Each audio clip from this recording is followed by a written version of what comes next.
Unites campaign called Send a Glove, and we're hoping that this will be the first step in building an international community of people who are united in their concern for child domestic workers all around the world, and who are taking action to help end the exploitation and abuse of child domestic workers.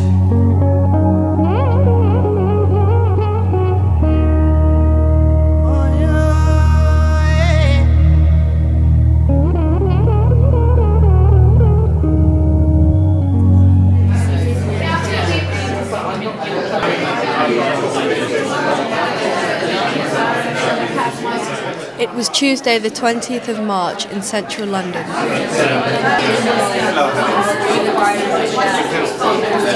Set up 3 years ago by Helen Veach and Jonathan Blagborough, Children Unite works together with child domestic workers in India, Nepal, the Philippines, Togo, Tanzania, Costa Rica and Peru. Who's come all the way from Peru to help us launch our campaign. And Joanna Reyes, who is going to act as translator for Annalie. This evening we're going to be speaking for about an hour. We'll start off with a film that was shot in Togo, in Peru and in India. And actually, you may notice that Annalie is there. See if you can spot her. I didn't.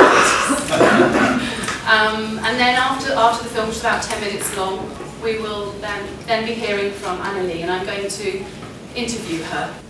Yo comencé a trabajar a los 9 años, donde ya casi para cumplir un mes.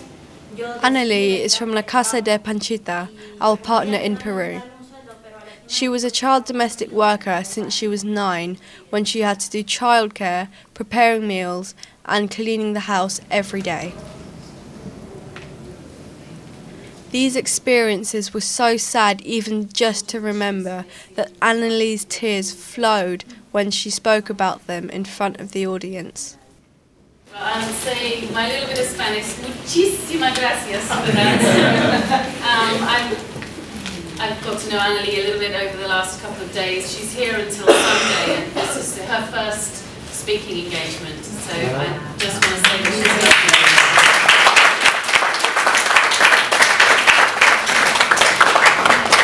At least 15 million children, mostly girls, who will today and every day wake up in similar situations.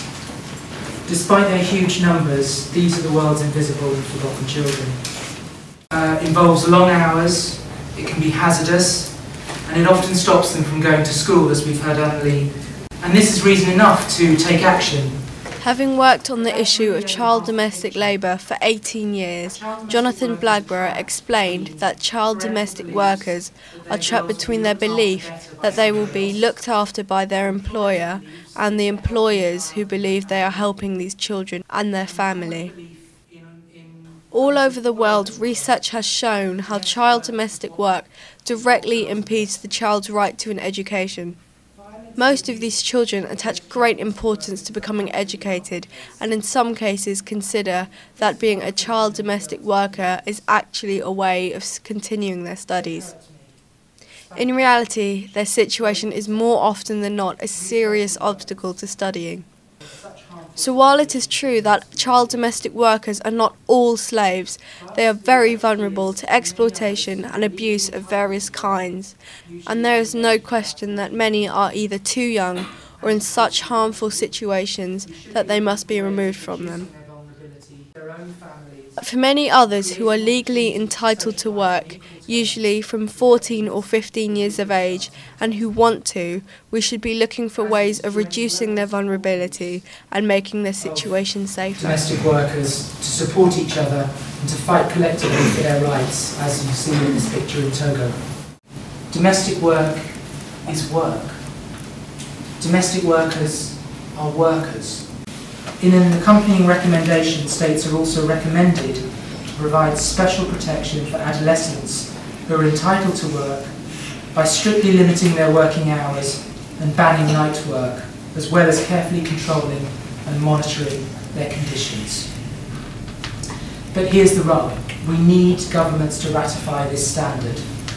so that the rights and protection that it brings can become a reality.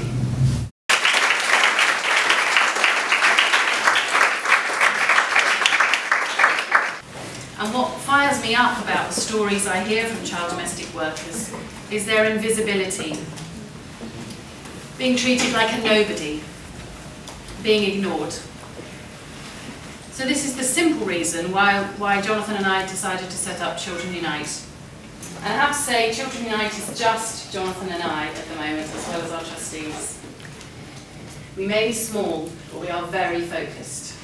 For this, I need to talk about two areas that are really crucial to our way of working: partnership and participation.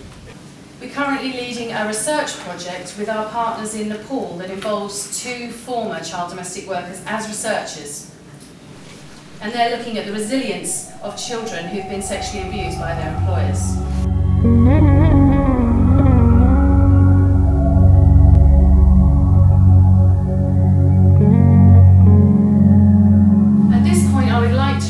Attention to the bag of rubber gloves that you should all have on your chair. We're all going to use these in a couple of minutes. We will be donating 10 pence from every single of the gloves that were used in our workshops with children last year. We're asking people to write messages of support on rubber gloves and to send them to us. And on launch day, Children Unite got the immediate and enthusiastic support from all participants. Thank you very much for coming.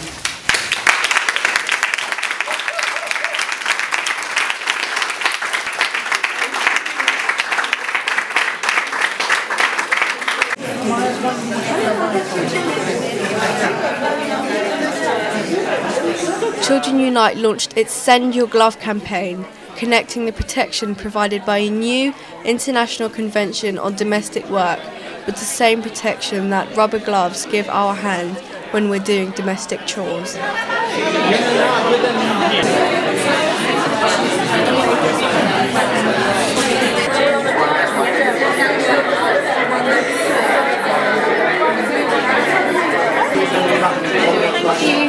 welcome. But shamefully, the UK government is not supporting this new law.